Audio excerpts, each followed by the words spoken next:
Welcome to GISD Tech Bytes, the show that keeps you up to date on all the latest technology trends in Garland ISD. I'm your host, Tiffany Graber, and we begin with something out of this world. Students at Sachse High School have partnered with NASA to create educational computer games that will teach middle schoolers about the dangers of asteroids and how they can help save the Earth.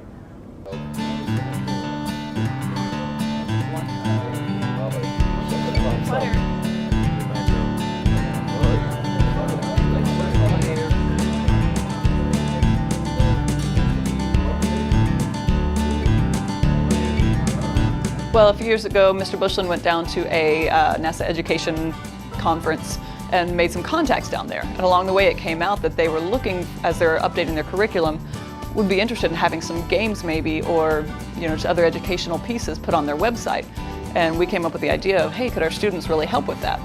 And so through Mr. Bushland and his contacts, they kind of came up with the idea of having these students come together into one classroom and as their project maybe work on some asteroid deflection games to help NASA at the same time.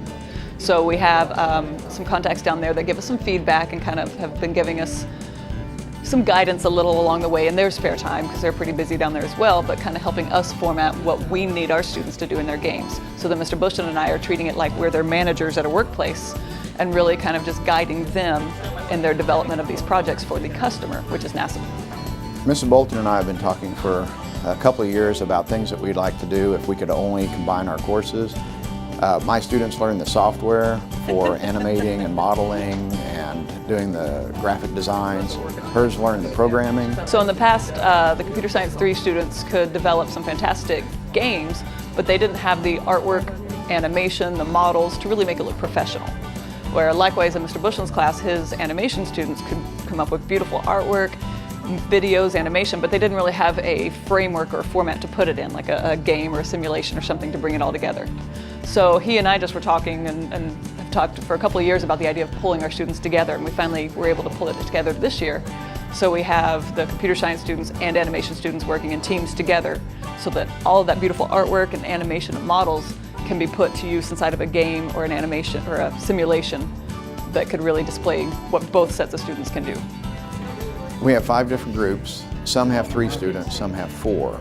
Each group has at least 1 programmer, and then the other groups have typically 2 animators or 3 animators, but of the animators, we have one that is better at drawing and designing, and then we have one that's better at modeling, creating everything from scratch, and then they kind of work together. If there's a third one, they're usually good at putting everything together.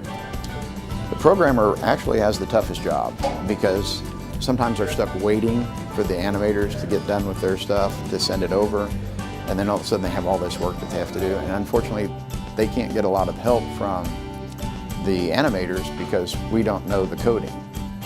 That's not our strong suit. So while the animators can help each other, the programmer's kind of stuck. Sometimes we do have students who know some of the programming that can help a little bit, but the programmers tend to carry everything rests on their shoulders. No matter how good our animations are, it's not going to be any good for us to get it out if we don't have it in a good format, and that's where the programmers come in. I wish there was more programmers, because Paul over there, he's our programmer.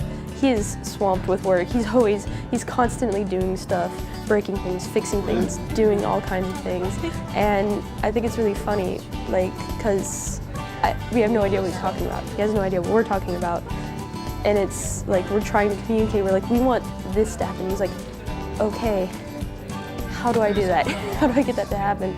So we kind of have to have a realistic expectation of what he can do and what he knows, and he has to have an expectation of what we know how to do and what we can do. So we have to work together. A lot of what the employers are looking for is things like portfolios and examples of your work. And so for these students to have said, yes, we've worked with NASA, here's a demo game that we developed, and to be able to talk about their role and how they were able to work in a team, those are very, very, very important skills that employers are looking for that really help set those students above their competition. It feels like a job almost. I come in, I talk with my friends, I log into my computer, and I drink my coffee, and I start animating, and this is my best part of my day.